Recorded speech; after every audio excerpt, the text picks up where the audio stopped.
then, pre-Dagenham Redbridge at home. Mark, hectic start to the week. Scott Brown's comments, investigations, are they dealt with now, or are they still ongoing? All dealt with at the start of the week. Obviously the club weren't particularly happy about the situation. I was fine with Scott hearing his views if that's what he felt. I actually feel he should have said it on Friday when the incident perhaps happened. It was just, I say, a little bit of naivety on two players' parts. They weren't pulling the wool over anyone's eyes or doing anything wrong. There's been many a time where a team not selected has been beating the team that's been selected for various reasons. You know, the boys want to try a little bit harder on in the team. The ones who are playing just relax a bit and know they want to save their energy for the next day. And that's what it was. It was a naive answer from a couple of players. We're completely satisfied with that.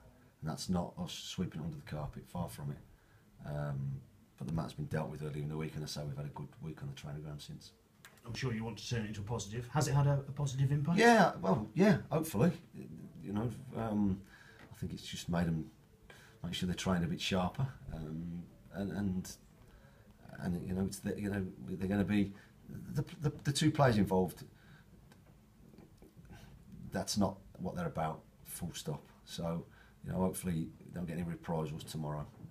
I know he isn't out there, and I think we should hopefully that the club have dealt with it. The chairman, myself, and Paul, the secretary, are satisfied that there's nothing in the story. Obviously, you've verbally agreed a new contract. I mean, we've been kind of expecting that from what you've been telling us for a long time. But obviously, Neil is leaving. Yeah. The restructuring, is that a desire to get more voices in on the training field?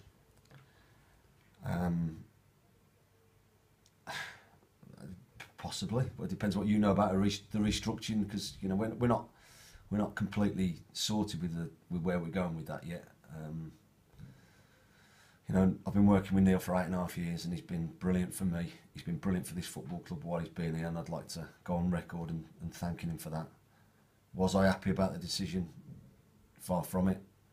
But ask me, I'm a professional enough to be able to deal with it and get on with it and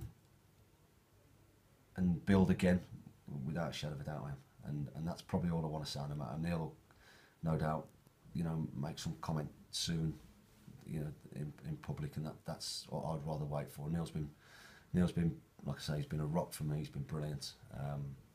It's just a shame we won't be together, but we also both know that that's football, and I'd like to thank him and wish him well whatever he does next. Mark, can I just ask you one on Neil? Do you see it as a new start for you, your managerial career now? Because you have always worked with Neil. Is it I see it as a fresh challenge, John. You know, we haven't.